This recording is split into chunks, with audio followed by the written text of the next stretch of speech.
Revenge with Karen. You should really smile more during demos. You look like a librarian who just smelled a fart. That was my first introduction to Tyler, the CEO's son, freshly unboxed from Wharton, and already walking around like he was about to be knighted for disrupting staplers. He said that to me while eating a protein bar shaped like a doorstop, standing in front of the architecture I spent 6 years building from the ground up. 6 years of caffeine-induced insomnia, patching vulnerabilities while half the office was at Coachella or some other corporate-sanctioned bacchanalia. 6 years of duct taping compliance requirements to real-time encryption and making it dance without ever once crashing. And now here was this smug baby MBA calling me tech support in a cardigan because I dared to wear wool in August. They'd asked me to sit in on the investor pitch prep, not present, mind you. Sit. Observe. Smile politely while Tyler mispronounced the very terms I coined and confused AES with AI like he was reading from a bad chatbot script. Apparently, I was too intense to face the investors. You know how engineers get, the COO muttered to HR once, thinking I was out of earshot. Brilliant, but weird. Yeah, well, your wife's hairdresser uses my password manager. Small world, but here's the funny part. For all the posturing, the private jets, motivational Slack messages about synergy, none of them ever looked at the code-base metadata. None of them knew that buried deep in that system, the one they're now trying to sell for neat $90 million, was a heartbeat signature. Mine. A heartbeat the system checks every time it boots. Not biometric, not retinal, not fingerprint. Mine. And if that heartbeat disappears for more than 48 hours, the encryption key fragments. Irreversibly. I didn't do that out of spite. I did it because they refused to pay for a second security engineer. Look, I'm not bitter. I'm not some vengeful genius hiding behind horn-rimmed glasses and trauma. I just got tired of being the only person in the room who could tell the difference between a network breach and someone opening too many tabs. I made something airtight. They ignored it because I drink instant coffee and wear Payless loafers. Joke's on them. Shoes don't squeak when you walk into a boardroom uninvited. And speaking of ignoring things, if you've made it this far and haven't hit the subscribe button, what are you doing? You're already deep in the weeds with me. Might as well make it official. Go ahead, subscribe. It keeps this story engine running smoother than Tyler's gelled hair after a midday ego boost. Really helps the team keep the Marlboros lit and the microphones hot. Anyway, after Tyler's fart joke and his PowerPoint tantrum, I was told I'd be handling the back-end prep for the investor pitch. In English, that meant I'd be making sure nothing exploded while he demoed software he couldn't spell. He handed me a checklist that looked like it was written by ChatGPT after 3 cocktails. Make encryption work good. Remove bugs. Ensure seamless synergetic output. I think he thought if he used enough buzzwords, the server would just smile and comply. I said nothing. I took the list, I nodded. Then I went back to my desk and did what I always do when men like Tyler start puffing their chests, silently prep the tripwire. There's a line between being humble and being invisible. I walked that line every day. No title inflation, no stock options, no glossy awards. Just me, my keyboard, a heartbeat signature hidden 3 layers deep in a system they couldn't rebuild if they tried. But let them try. Please. I'd love to see Tyler explain to the investors why the core authentication suddenly defaults to a null string if I get terminated. So yeah, I prepped for the pitch. I even cleaned the sandbox logs and made sure the load balancer wouldn't choke when they clicked run simulation.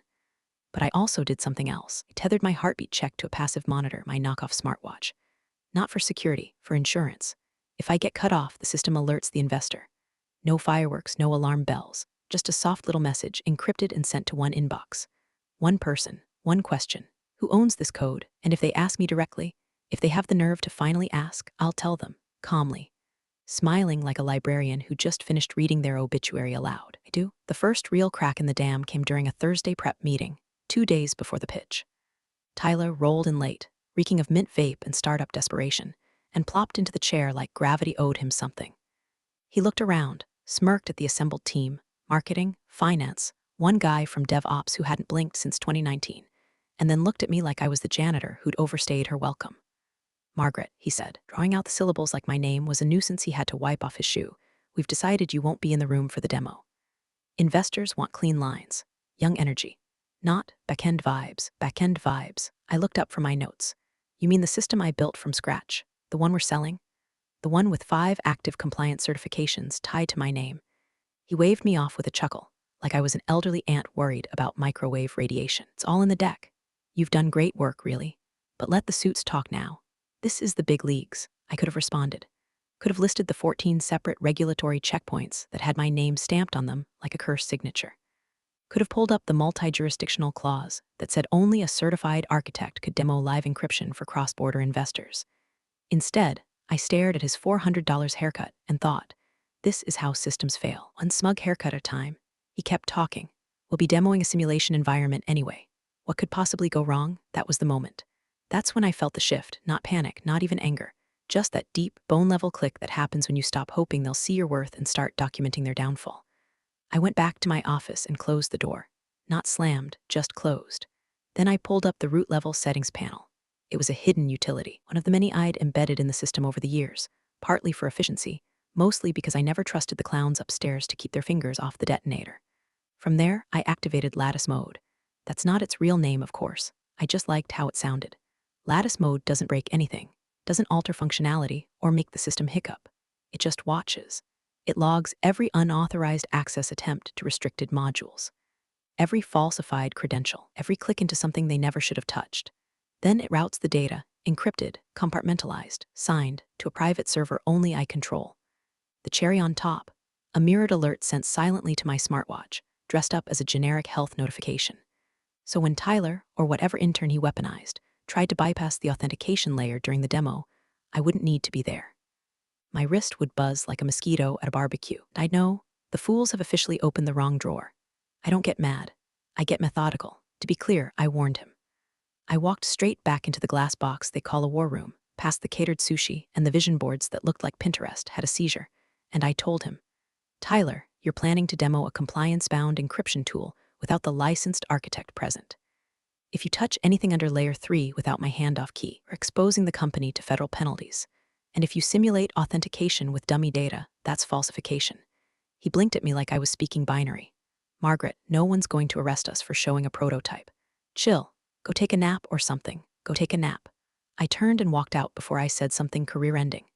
Not for me, for him. That night, I added one more rule to the monitor. If the system registers more than 3 failed access attempts to the credential vault, it sends a silent ping to one additional address. The legal team of our lead investor. Just a contingency. Insurance. Like buckling your seatbelt before the wreck. By Friday morning, they'd already begun rehearsing without me. I walked past the boardroom and saw Tyler standing in front of the screen, gesturing with all the subtlety of a mime on meth. I paused just long enough to watch him stumble over the word decentralized before my wrist buzzed. 1 failed access attempt. I smiled, then kept walking. The rumor hit like black mold, slow, silent, and spreading through the drywall while everyone pretended it was just a weird smell. It started with one of those fake casual check-ins. Hey, just wondering, is Margaret okay? Then came the sudden drop in invites, no more all hands, no calendar pings, not even a Slack reaction when I posted that the load test passed at 400% projected demand. Next, a project manager, new, too young to know better, slid up to me by the espresso machine and said, just between us girls, do you ever worry you're like too siloed? I looked her dead in the eye and said no. I worry you're not siloed enough. She blinked, laughed nervously, and scurried off like I'd coughed up a bat. By Tuesday, someone from HR accidentally sent me a calendar invite to a performance review that didn't include me on the panel. I opened it out of curiosity and found the words not team-oriented, rigid, and my personal favorite, highly replaceable post-funding. Bold of them to put that in writing. Even bolder to think I wouldn't see it. That afternoon, I logged in to prep for a routine stability check. My admin access was gone, not downgraded. Gone. Just a red banner across the dashboard. Insufficient permissions. No warning, no explanation. Just silence where my control had always been. I sat still for 5 full minutes, not angry, not sad, just still. Then I picked up my jacket and took a walk 5 blocks down, past the glass buildings and food trucks, to a narrow brownstone that still had a buzzer instead of a facial recognition camera. I rang once. A second later, gravelly voice called out from inside. If it's about funding, I already gave at the blood bank. It's Margaret, I said. The door opened. Abe was the last original co-founder still technically on paper. The others had cashed out, burned out, or married someone with a yoga apparel line. Abe, though, he'd been the one to hire me. He was the one who read my original spec sheet and said, this is dangerous, I like it. His office hadn't changed, still smelled like old solder and cheaper cigars. He poured coffee into a chipped mug that said root access is my love language and motioned for me to sit. They're icing you out, he said without needing to ask. They pulled my access. He grunted, rookies? I didn't explain. I just asked one question, is the clause still valid? He didn't answer at first. Just turned to the dusty bookshelf, reached behind a copy of Hacking for Dummies, pulled out a thick black binder with a dog-eared post-it that read, "In case of idiots." He flipped to the page, showed me the paragraph. Highlighted, underlined, initialed. Clause 14b, any architecture authored and deployed under private contract, not explicitly transferred via written release, remains the sole property of the developer. No retroactive claim applies. I stared at it. You never signed it over, Abe said. I always wondered if that was on purpose. It was. Nodded, like he'd just confirmed a weather forecast. Then let M burn. I thanked him. I left. And somewhere between that brownstone and the cold marble lobby of my office building, the sting of betrayal melted into clarity. They weren't just cutting me out, they were trying to ghostwrite the ending of my story, thinking I wouldn't have a backup draft. They didn't realize the story was mine to begin with. They thought the code was company property. They didn't know was that the foundational logic, the true engine behind the encryption, was built using a framework I designed years before I ever joined the company. A framework I never registered under their banner. A framework that, on paper, still lived under my name, under a private LLC I'd quietly formed the same week I took the job. They assumed I was just a coder with good aim. But I was the copyright holder of the language they'd been shouting in. Let them rehearse. Let them polish their pitches and polish each other's egos. Let them rewrite the org chart and redraw the seating plan. When the lights go out, they'll realize the only person who can flip the breaker is the one they just ghosted. Investor Day smelled like money and panic sweat. The conference room had been gutted and rebuilt with temporary LED panels and branded step and repeats, like someone was trying to launch a hedge fund on the set of a game show. The coffee was artisanal, the pastries had names, and the interns were handing out brochures that looked like they'd been printed with angel tears. They sat me in the back. No name tag, no introduction. Just a plastic folding chair with a view of the exit sign. Tyler, naturally, was center stage, flanked by two executives who looked like they'd been printed from the same smug template. His tie was too tight, his smile too wide, his confidence too loud for someone whose demo had failed 3 times in the past week behind closed doors. He opened with a joke, something about firewalls and fire drills. It landed like a thud in a morgue. But no one cared. They were all too busy eyeing the slides behind him. Glowing graphs, product renderings, charts that bent up and to the right like salvation itself. Tyler could have said the system ran on hamster wheels and cheap vodka, and they would have clapped, because the room was thick with anticipation. $90 million was in the air. Then he hit the encryption demo. The system purred, fast and fluid, responding to commands like it was reading minds. A few VCs exchanged impressed glances. One even murmured, "This is elegant." I didn't blink. They had no idea they were looking at a hollow puppet. A working illusion, sure, but an illusion nonetheless. They were watching was a rehearsed loop inside a sandboxed clone of the architecture, running clean only because I'd stripped out the deeper verification layers. If they'd tried to stress test it, crack it open for scaling or regulatory use, the whole thing would have spit out an error code and a soft little message. Contact original architect for access rights. Tyler didn't know that. He was too busy riding the sugar high of applause. Then came the voice. It belonged to a woman. Mid-40s, crisp suit, ice blue nails that probably cost more than my car's timing belt. She was introduced earlier as VP of Strategic Infrastructure. Translation, the one who actually reads the fine print. She raised one eyebrow and asked, like she was ordering a coffee, who owns the underlying encryption framework. Tyler blinked, stuttered for just half a second. Then he smiled. Company property, of course, all developed in-house. The room nodded, hands moved, tablets tapped. The lie floated out like a helium balloon, confident, bright, and stupid. And then buzz. My smartwatch vibrated. It was subtle. No one saw, no one cared, but I looked down anyway, just once. One new voice message, encrypted, authenticated. Sender, investors at Archoncapital.com timestamp, real time. I tapped to play in the tiniest whisper of volume. A voice, refined, skeptical, came through. Margaret, we're told the architecture is yours. Is the encryption your personal IP? I stared at the screen, my own reflection in the glass. Calm, tired, unshaken. My thumb hovered over the reply button. I didn't press it. Not yet. Instead, I slipped the watch beneath my sleeve and crossed my legs. In the front, Tyler was spinning some garbage metaphor about how the code was like a trust fall in the cloud. Someone actually clapped. I leaned back in my folding chair and watched him paint his masterpiece of nonsense, every stroke sealing his fate. Because now the investors knew. Now they were asking me directly. And the best part, they hadn't even seen the clause yet.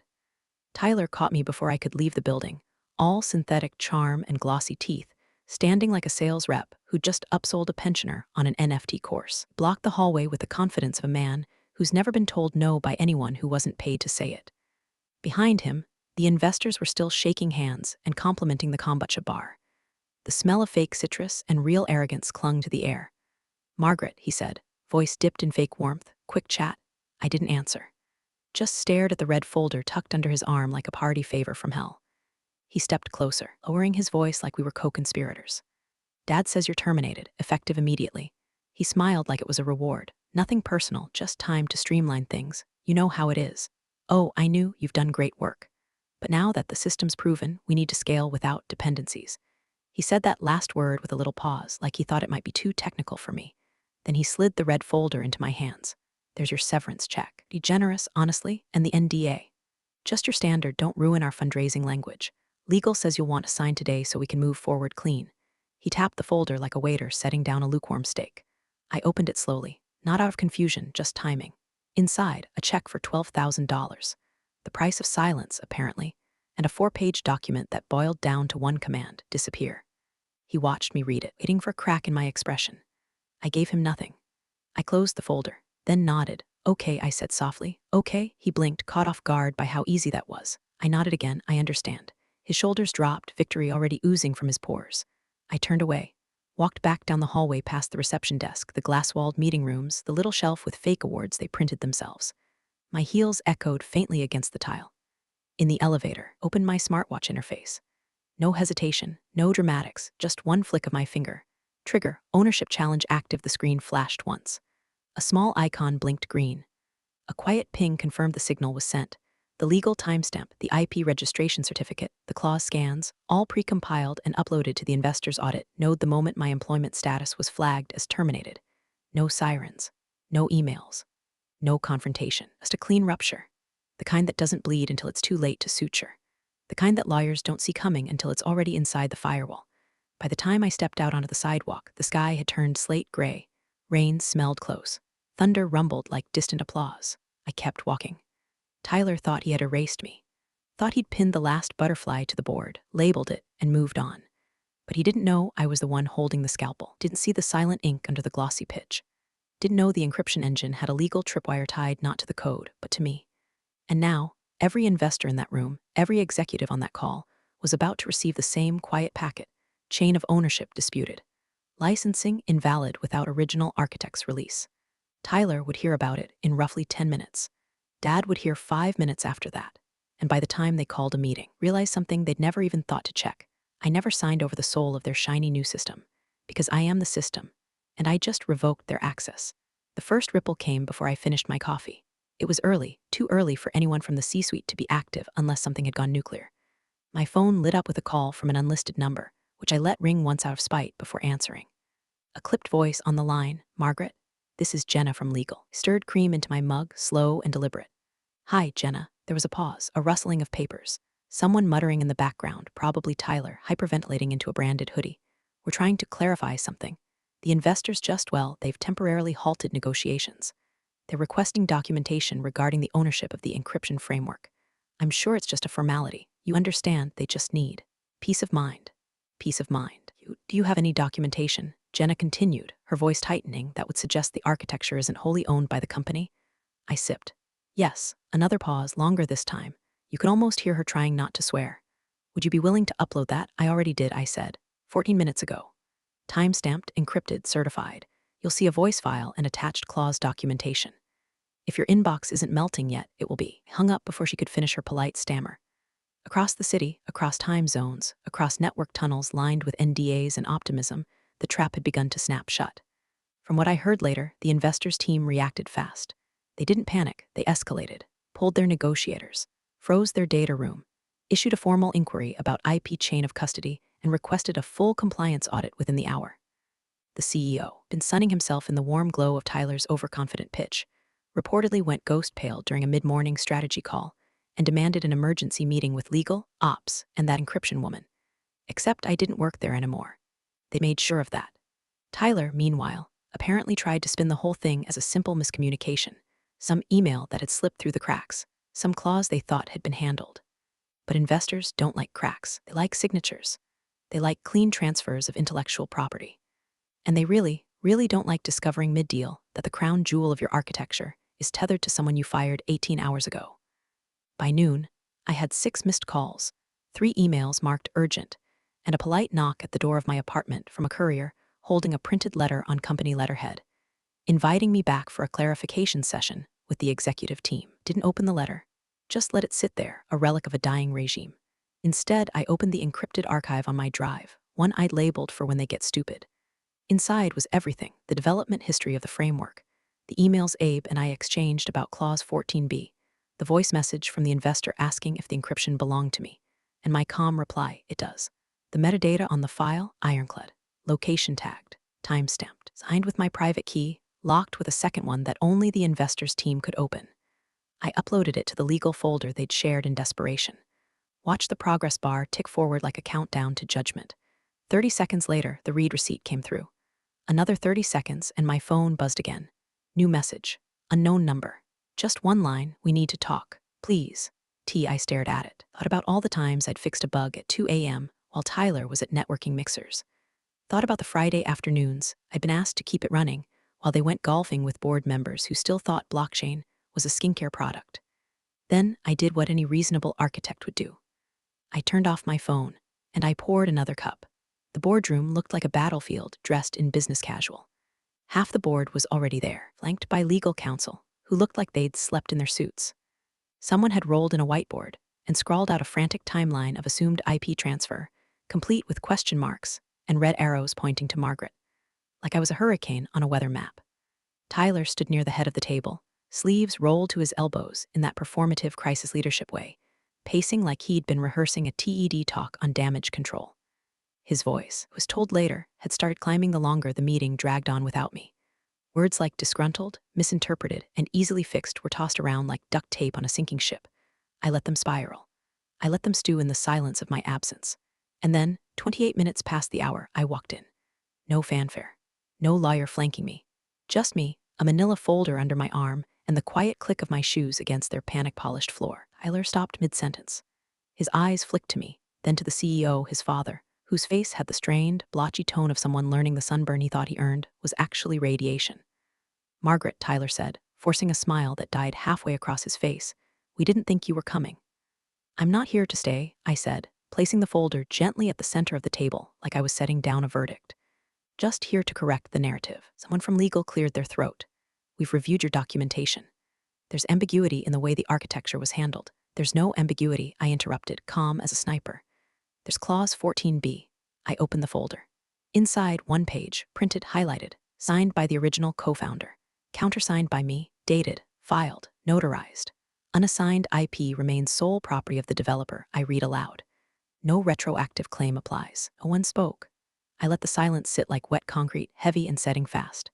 Without my release, I continued, "You cannot sell, license, demo, or scale the encryption framework. Doing so constitutes breach of contract, IP theft, and potential securities fraud if misrepresented during negotiations." Tyler opened his mouth, closed it, opened it again. "She was just a coder," he muttered, half to himself. "Just the back-end lead," the CFO coughed. "IP filing is hers. It predates our involvement." Tyler turned to his father, whispering something frantic. The CEO didn't move, just stared at the clause like it had personally insulted his golf handicap. "Margaret," the board chair said, trying to bring dignity back into the room, "what would it take to resolve this amicably?" I leaned forward, resting my palms on the table. "You fired me. You locked me out. You called me redundant." I tapped the page. "It says otherwise." Another silence, deeper now, sinking into the bones of the building. Behind me, the door clicked shut. Security, maybe, or just the weight of consequences finally closing in. Tyler was pale now. His father no longer looked at me, just stared out the window as if the parking lot might offer salvation. "You have 2 options," I said. "Rebuild from scratch, which will take 2 years, 4 lawsuits. The collapse of your funding round," I slid a second sheet across the table, "a printed invoice, or license the framework from me." The number on the paper was clean, not cruel, just accurate. A silence passed. Someone exhaled like they'd been underwater. "I'll give you until tomorrow at noon." I picked up the original clause and slipped it back into the folder.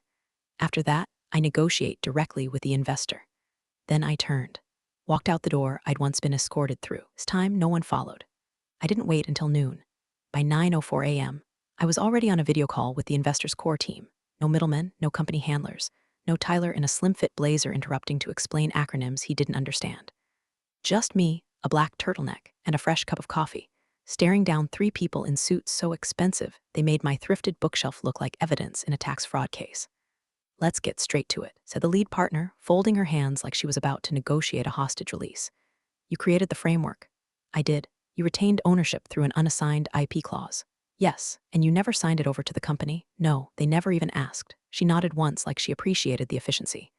Then she asked the real question. "Do we still have a path to license the architecture?" "Not through them," I said, "but through me." "Absolutely." Dropped a PDF into the shared drive. Terms: licensing tiers, maintenance schedule, one-time buyout option if they wanted exclusivity. The partner clicked through it. Her brows barely moved. "We were prepared to invest $90 million," she said. "This contract puts you at a little over 110. "Yes," I replied, a long silence. Then a smile, thin, pleased, dangerous. "We'll draft the agreement this afternoon." And just like that, the crown jewel they thought was theirs belonged to the woman they'd ghosted, insulted, and dismissed as too back-end for front-facing discussions. By lunchtime, the contract was live. By 2:00 p.m., the company's internal Slack channels were melting. The funding evaporated first, instantly. The investor's official statement didn't even mention the company by name. Just, "We've chosen to pivot to a direct licensing arrangement with the original IP holder to ensure long-term integrity and scalability." No blame, no drama, just surgical abandonment. The board scrambled. Tyler's father, who had been riding the high of potential exit, now faced an investor exodus and a valuation freefall. The CTO quietly updated his LinkedIn with "open to work." The CMO tried to book a podcast interview titled "How to Handle Disruption with Grace." It was declined. And Tyler panicked. He sent me an email first, then a LinkedIn message, then a desperate text, "Hey, can we talk?" Things got taken out of context. I didn't respond. Instead, I forwarded his original termination message to his father's direct line. Subject: FWD, ownership transfer update attached. A screenshot of Tyler's smiling face next to the words "Dad says you're terminated." "The tech belongs to us now," smiling face with sunglasses, the smug emoji was still there, frozen in time like a mosquito in amber. No edits, no commentary, just evidence. 5 minutes later, a reply came back. Not from Tyler, from his father. Just 4 words: "We've made a mistake." But mistakes have consequences. This one cost them their tech, their deal, and their Golden Boy's carefully paved legacy. I closed my laptop, stood, and looked out the window. I wasn't part of their company anymore. I was the company now. They called one final meeting. Not a Zoom, not a desperate email chain. A full in-person boardroom standoff, the kind that smells like old ambition and lemon floor polish. They asked politely, too, a condemned man straightening his tie before the firing squad. The subject line read, "Clarification session urgent." I almost didn't go, but I wanted to see the whites of their eyes. I arrived 6 minutes late on purpose, walked in wearing the same cardigan Tyler once mocked, sat at the head of the table like I'd always belonged there, because I had. The room was heavy with the kind of silence that only comes from people who have already lost, but haven't admitted it yet. The CEO was there, jaw locked and eyes bloodshot. Tyler sat beside him, wrists twitching, leg bouncing, voice ready to lunge. "Margaret," he said, leaning forward like this was a hostage negotiation, "this has gone too far. You need to hand over the framework. You built it while employed here under company time. That makes it ours, your company property." He said that last part like a man trying to intimidate a lion with a leash. I didn't say a word. Instead, I lifted my wrist, tapped the screen, and let the silence break. The room filled with a voice they all knew, measured, elegant, sharp. The investor's voice, recorded and authenticated. "We only trust her." That was it. No preamble, no explanation, just 6 words. And those 6 words hit harder than any lawsuit, any bluff, any performance review they'd weaponized over the years. Tyler's mouth fell open, like the air had been knocked out of him. His father looked away, visibly crumbling. The board stared like they'd just watched the company's valuation vanish in real time. I smiled, not out of triumph, not even vengeance, just closure. Then I looked Tyler in the eye. "You're fired." He blinked. "You can't." I just did. The door behind me opened before anyone could protest. The investor's partner stepped in, crisp navy suit, folder in hand, expression unreadable. She walked past Tyler without a glance, past the CEO without a nod, and set the folder down in front of me. "Margaret," she said, "shall we sign?" I opened the folder. Read the first line. "Licensing agreement, direct architect contract." I didn't hesitate. I signed. The sound of my pen scratching paper was the only noise in the room. No one spoke. No one moved. When I stood, no one followed. I walked out of that building, the one I helped hold together for 6 years, without looking back. Let them sit there, stunned, surrounded by glass and silence, and the faint scent of their own ego collapsing. Outside, the sky had cleared. I tapped my watch once more. The screen glowed, then went still. Appreciate you sticking around, you wise old rebels.